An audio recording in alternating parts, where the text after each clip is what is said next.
La Bible est un livre important, mais très long.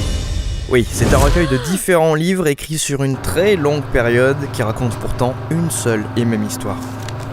Quelle est donc l'histoire de la Bible ?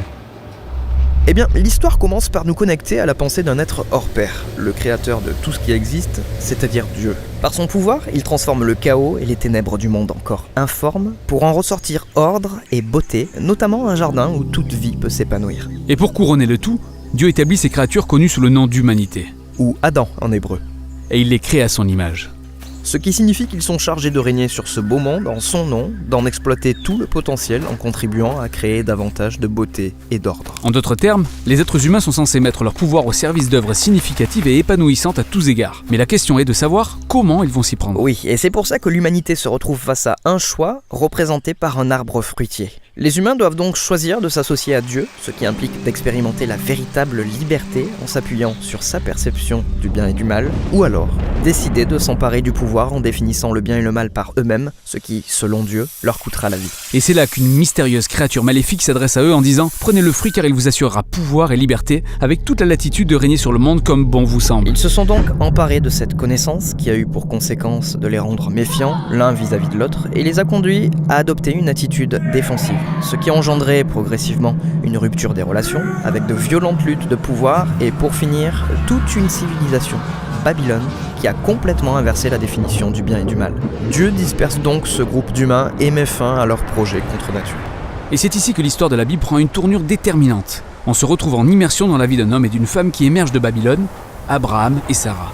Dieu promet que par leur canal, un nouveau peuple, une nation, se formera et se verra offrir une seconde chance de faire le bon choix. Et s'ils y arrivent, ils auront ouvert une nouvelle voie pour le reste de l'humanité qui poursuivra sur cette lancée. Raison pour laquelle le reste de l'histoire de la Bible se focalise sur cette famille. Mais les choses ne se passent pas comme on l'aurait espéré.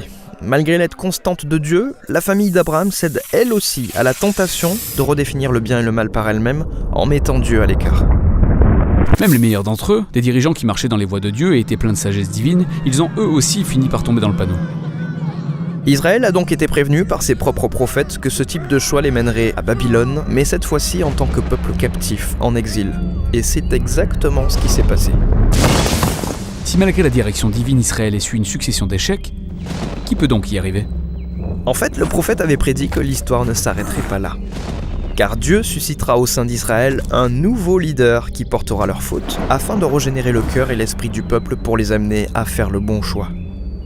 C'est là que s'achève la première partie de la Bible appelée l'Ancien Testament, avec toutes ces promesses qui restent en suspens. Ensuite, l'histoire de la Bible se poursuit dans le Nouveau Testament où on découvre un descendant de la lignée royale d'Israël, Jésus de Nazareth, qui déclarait être sur terre dans le but d'accomplir toutes ses promesses. Il a réussi à résister au pouvoir de cette mystérieuse force maléfique à laquelle toute l'humanité avait cédé. Il annonce ensuite qu'à travers lui, le règne de Dieu est venu s'établir sur terre. Jésus a approfondi la véritable définition du bien et du mal selon Dieu en précisant que le véritable pouvoir consistait à servir les autres. En clair, seuls ceux qui aiment les pauvres et aussi leurs ennemis règnent véritablement sur le monde selon Jésus. Plutôt déroutant ces propos. Cela dit, c'est très beau comme concept. Tout comme l'est la véritable identité de Jésus qui se précise au fil de l'histoire. Il est Dieu, fait homme, venu incarner pour le compte d'Israël et pour toute l'humanité, un idéal que nous n'aurions jamais réussi à atteindre par nos propres moyens. Il est venu payer à notre place les conséquences de notre méchanceté et son amour sacrificiel a démontré beaucoup plus de puissance que le mal et la mort combinés. Et là, l'humanité se trouve à nouveau confrontée à un autre choix. Représenté par un nouvel arbre. Celui de persister dans ses vieilles habitudes ou de s'aventurer sur une toute nouvelle voie. Et dans l'histoire, ceux qui choisissent la voie de Jésus se voient équipés par la puissance propre à Dieu. Ceux qui se savent aimer et pardonner par Dieu deviennent des personnes qui à leur tour aiment et pardonnent aux autres. Le mouvement de Jésus se propage rapidement à travers le monde par le biais de nouvelles communautés qui se créent avec des personnes engagées à marcher dans les voies de Jésus. Mais elles affrontent tout de même pas mal de problèmes.